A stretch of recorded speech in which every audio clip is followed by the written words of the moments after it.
Quelques jours plus tard, Mohammed s'entretint avec le vieux prince de tout ce qu'Abou Talib lui avait appris. Il s'avéra qu'Aboul Qasim avait toujours été parfaitement au courant des aspirations de ce groupe et avait approuvé silencieusement leur façon d'agir.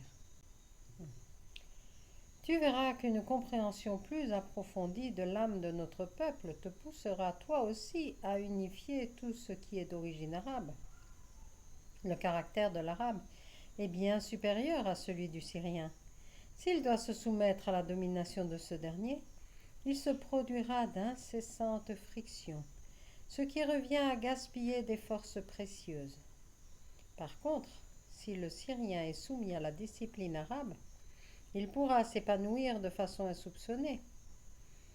N'oubliez jamais cela. Les Juifs demanda Mohammed en hésitant. Les Juifs ont cessé d'être un peuple depuis qu'ils ont cloué le Christ sur la croix. Bien que paraissant à l'époque entièrement placés sous l'autorité romaine, ils pouvaient tout de même observer leurs propres coutumes sans être inquiétés. À présent, ils sont dispersés parmi toutes sortes de peuples. Tu as pu le constater toi-même à Jérusalem. Il serait bon que le peuple juif soit repris d'une main ferme. La seule planche de salut pour ce peuple qui a failli à sa haute mission serait d'avoir un maître qui croit en Dieu. Mohammed demeura confondu devant tant de sagesse. Tu es surpris de m'entendre parler ainsi, Mohammed, dit Aboul Qasim avec bonté. Crois-moi, j'ai beaucoup réfléchi au cours de ma longue vie. Rien n'était pour moi plus fascinant que méditer sur le sort des peuples, dans la mesure où je pouvais en avoir connaissance. J'ai toujours constaté que tant qu'un peuple allait son chemin dans la pureté et la piété, il était puissamment guidé d'en haut. Ensuite, dès qu'il arrivait à son apogée, il devenait présomptueux, prétentieux, sûr de lui, et finissait par emprunter la pente descendante, conduisant irrémédiablement vers l'abîme. J'admire ta sagesse, mon prince, dit Mohammed avec sa franchise habituelle. Mais je ne comprends pas pourquoi tu n'as pas réuni les trois peuples en un seul, puisque tu savais que cela constituerait à coup sûr une bénédiction pour chacun d'entre eux. Le temps n'en était pas venu, mon fils, répondit Aboul Qasim. Je pouvais attendre. C'est également une chose que j'ai apprise. Jadis, j'étais aussi fougueux que tu l'es en ce moment. Puis j'ai vu qu'il n'est pas bon de vouloir ouvrir le bouton pour amener prématurément la fleur à éclosion, car elle en meurt. J'ai ainsi appris à faire patienter mon âme. Je sais que tu réaliseras tous mes projets, ceux qui sont déjà connus comme les plus secrets. Il me suffit de t'avoir préparé le chemin. Prince, père, dit Mohammed ému, comme tu es sage et lucide, aide-moi à te ressembler. Personne ne peut t'aider dans ce sens. C'est la vie qui sera ton maître, mon fils, comme elle fut le mien. Notre nature profonde est très semblable. J'avais la même façon que toi de me lancer dans la vie, et comme toi, je ne pouvais admettre que les hommes fassent des erreurs. Crois-moi, mon fils, il faut plus d'amour pour laisser les hommes s'engager d'abord sur une fausse voie que pour vouloir les mettre de force sur le droit chemin. Je ne comprends pas encore cela, avoua le plus jeune. Si quelqu'un fait une erreur, n'est-il pas de mon devoir de la lui montrer afin qu'il l'évite? Si cette erreur présente un grand danger pour les autres, cela peut être ton devoir.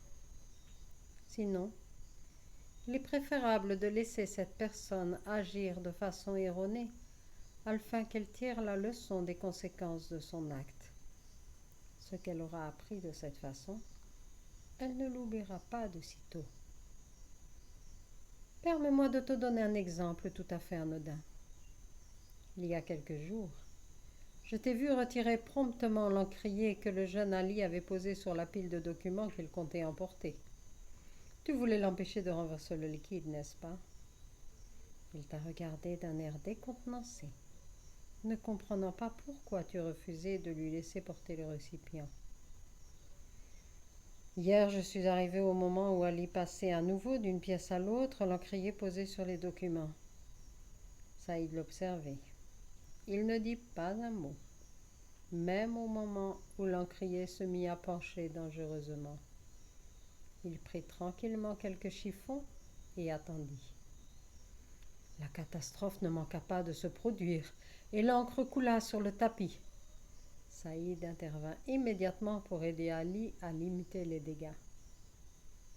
L'enfant dit en sanglotant: « Je sais maintenant pourquoi le prince m'avait retiré l'encrier l'autre jour. Je ne le porterai plus jamais ainsi. » Tu vois la sottise qu'il a faite, lui en a appris davantage que ta prévoyance. Maintenant je te comprends, dit Mohamed. J'y penserai chaque fois que l'envie me prendra d'aider quelqu'un à se corriger. Je saisis aussi pourquoi tu m'as si souvent laissé faire, quand un mot de toi aurait suffi à me retenir. J'ai dû te causer bien du souci. La joie l'a emporté, mon fils. À présent, une chose m'inquiète encore à ton sujet. Ta façon de toujours céder aux désirs des autres. Il est bon d'être désintéressé, mais cela ne doit pas devenir synonyme de faiblesse. Pense à Abou Talib. Si en tant qu'héritier tu avais fermement maintenu ton droit à l'héritage, il y aurait peut-être une rupture entre vous, mais il aurait été contraint de faire un retour sur lui-même. Souviens-toi aussi de Khadija, à qui tu n'as pas osé dire non pour ne pas lui faire de tort lorsqu'elle t'a demandé en mariage. Il faut que tu apprennes à faire valoir tes droits, non de façon autoritaire, mais fermement. Mohamed aurait aimé remercier le vieillard, mais celui-ci se mit aussitôt à parler d'autre chose, écartant ainsi toute possibilité de revenir sur le sujet. Quelques jours après cette conversation, Aboul Qasim s'endormit paisiblement, sans avoir fait ses adieux. Le peuple pleura sincèrement ce bon prince, et pourtant on entendait souvent dire: « Le prince Mohamed est meilleur et le plus grand. Bien heureux sommes-nous de l'avoir pour maître. » Malgré le grand respect qu'éprouve l'Arabe devant l'âge, il lui préfère la vigueur de la jeunesse.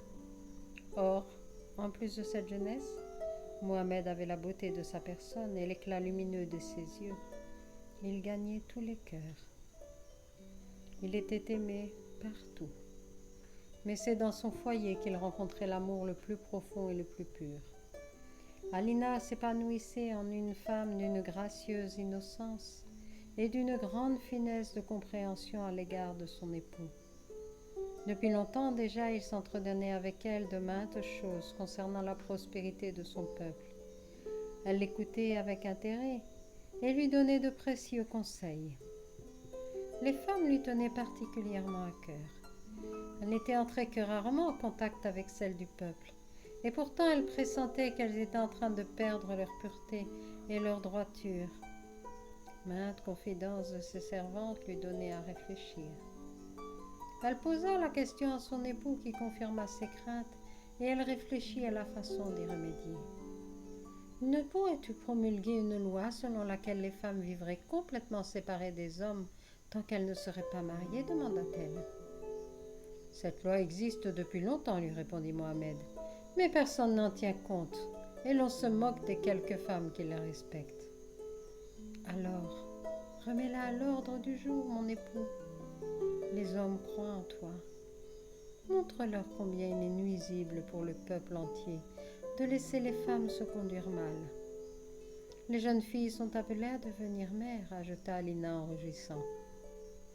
Je le sais, dit tendrement Mohamed, et j'attends avec joie le bouton que ma fleur si pure va bientôt m'offrir. Seras-tu triste si je n'ai pas un garçon, voulut savoir Alina. Mohamed la rassura. Une deuxième Alina le ravirait bien plus qu'un héritier. Et c'est précisément une petite fille qui arriva. Elle était tout le portrait de sa gracieuse mère qui lui donna le nom de Faïra. comme le prince Aboul Qasim aurait été heureux de connaître cet enfant. Mohammed pensait plus que jamais au prince. Au moment de faire bénir la petite, les parents se trouvèrent de nouveau confrontés à la question de savoir à qui ils allaient s'adresser. Mohammed résolut ce dilemme en appelant lui-même la bénédiction de Dieu sur sa fille. Après cela, il fut fermement convaincu que le plus important était de travailler à l'élaboration de la doctrine juive. Il sentait que sa mission consistait à compléter et à parfaire la croyance en Dieu, qui était celle du judaïsme, à l'aide du christianisme, mais à la façon dont Jésus lui-même s'y était pris avec ses disciples. Mohammed voulait procéder exactement de la même manière. Il passait souvent ses nuits en prière pour trouver ce qui était juste.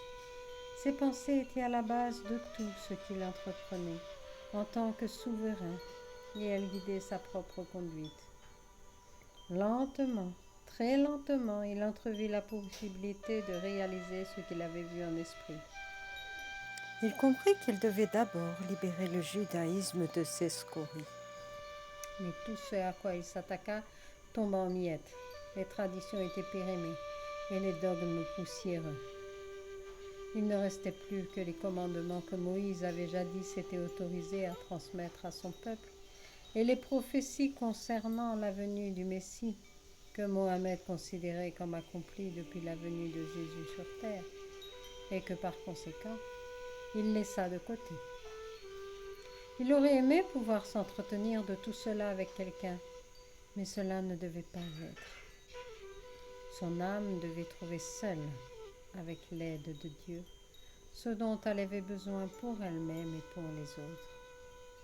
Il en avait parlé un jour à Abou Bakr, qui lui avait répondu: « Si tu veux un conseil, mon prince, permets-moi de te dire que ton succès dépendra essentiellement de la division des peuples en matière de foi. Garde-toi de commencer par les unir spirituellement. Ce n'est que lorsque tu auras fermé ton pouvoir sur les peuples alentours et qu'ils trembleront devant ta puissance que le moment sera venu de leur offrir à volonté une nourriture spirituelle, pas avant. » Mohammed comprit alors que le conseiller ne saisissait pas le sens profond de ses pensées et lui ferma son âme.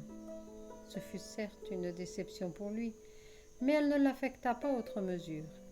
Il trouvait à son foyer toute la compréhension voulue. Il emmenait souvent Saïd et Ali à l'intérieur du cercle familial, et de la même façon qu'il avait parlé autrefois du Christ, il parlait maintenant de la croyance des Juifs et de tout ce qu'il en pensait. Ils écoutaient avec beaucoup d'intérêt et leur gratitude l'incitait à approfondir ses recherches. Il était évident que le judaïsme était très important pour Ali. Il avait l'art de trouver pour les dogmes les plus incompréhensibles une explication qui les présentait sous un jour nouveau. Si malgré tout ils devaient être rejetés en raison de leur caractère par trop humain, cela se réalisait à présent avec la certitude qu'ils avaient été établis à un certain moment à la suite d'un besoin quelconque et dans une intention louable.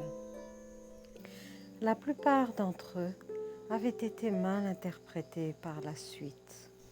Saïd connaissait beaucoup de choses concernant le judaïsme, mais cela ne touchait pas son âme. Il n'était pas non plus chrétien, et pour avoir été l'élève de Mohammed, il se trouvait entre les deux doctrines telles qu'elles avaient été instaurées par les hommes. Il lui tardait de voir son maître établir enfin un équilibre entre les deux. Quant à Fatim et Alina, elles croyaient en Jésus et le servaient avec ferveur.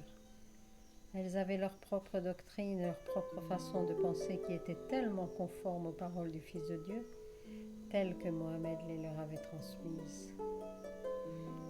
Elle aussi était heureuse que le nouvel enseignement puisse être donné enfin à l'humanité.